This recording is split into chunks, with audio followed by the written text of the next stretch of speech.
Coucou tout le monde, c'est le Main Tester. On se retrouve aujourd'hui pour une nouvelle vidéo sur les portes logiques. Donc, qu'est-ce qu'une porte logique? Une porte logique est un peu comme une carte électronique, si vous préférez.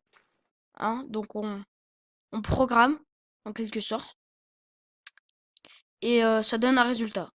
Donc, avec une ou plusieurs entrées. Donc là, en revanche, la plupart des portes ont deux entrées. On va commencer tout de suite par la porte AND. Et il lui faut deux signaux sur les côtés, comme ceci, pour allumer la lampe. Donc c'est bien si vous voulez faire une porte à code. Ensuite, c'est pas vraiment une porte logique, mais c'est le delayer. Là-bas. Donc qui fait un retard.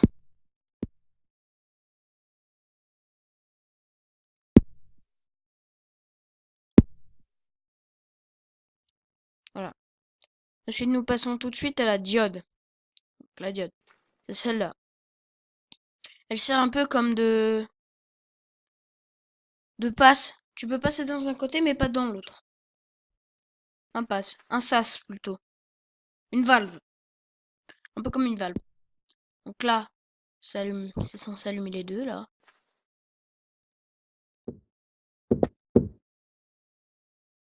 Déjà, je bug un peu. Hein. Là. Ça marche dans ce sens. Et pas dans l'autre. Elle ne s'allume pas. En fait, le courant peut passer que dans le sens de la flèche. Donc comme ça. Hop là. Là, je peux pas passer. Comme ça, regarde. Ah, je peux pas passer. Non, je peux pas passer.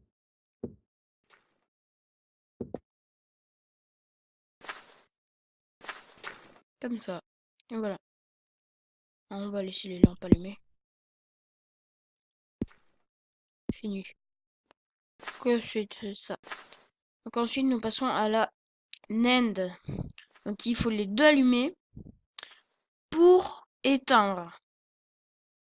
Donc ça, c'est aussi très bien. Vous fusionnez la AND et la NAND pour pouvoir faire une porte à code assez énervante à faire.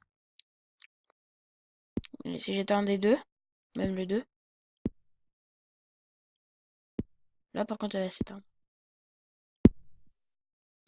Voilà. Ensuite, nous passons à la note. En gros, là, c'est comme la NAND, sauf que c'est que d'un côté, donc comme la diode. C'est la diode et la NAND. Donc, c'est un peu, en fait, c'est un inverseur. Donc là, c'est éteint, ça allume. Ça allume et ça éteint.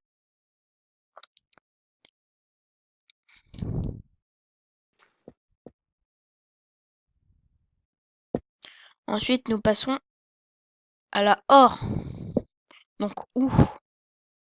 Mais celle-là, elle sert un peu à rien, mais c'est quand même bien de la présenter. Donc voilà. C'est tout basique en fait. C'est comme si je mettais un câble là. Que vous pouvez aller voir dans les autres vidéos si vous ne les avez pas vues. Ensuite, nous passons à la XOR. Donc celle-là, c'est si on peut en allumer qu'une des deux. Si j'allume les deux, ça s'éteint. Si j'en allume aucune, ça s'éteint. Par contre, si j'en allume qu'une des deux, si j'allume les deux, ça s'éteint. Voilà. Ensuite, nous passons au bloc collant. Donc le All Side Sticky Block.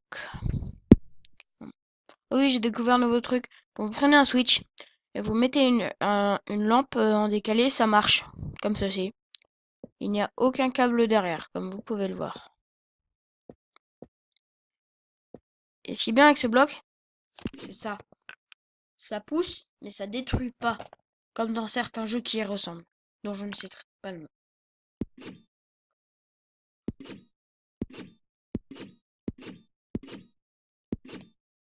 Hmm. Ensuite, nous passons au microcontrôleur. Oups, j'ai oublié un truc. Quel étourdi.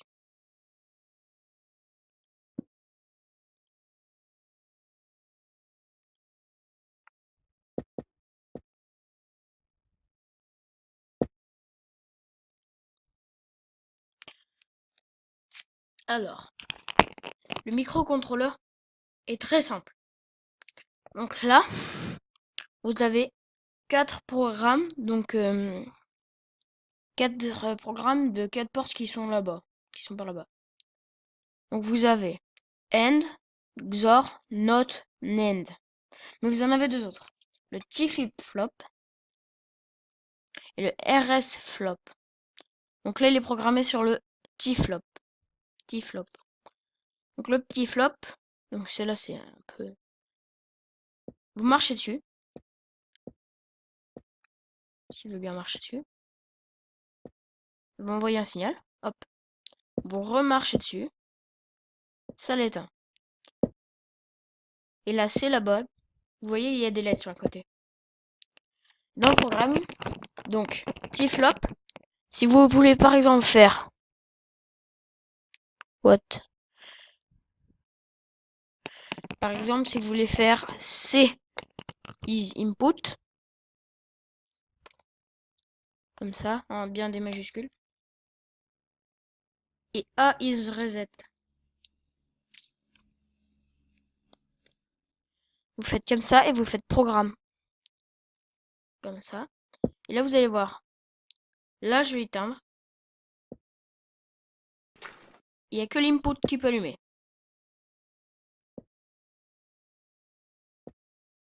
Ah bah non, ça marche pas.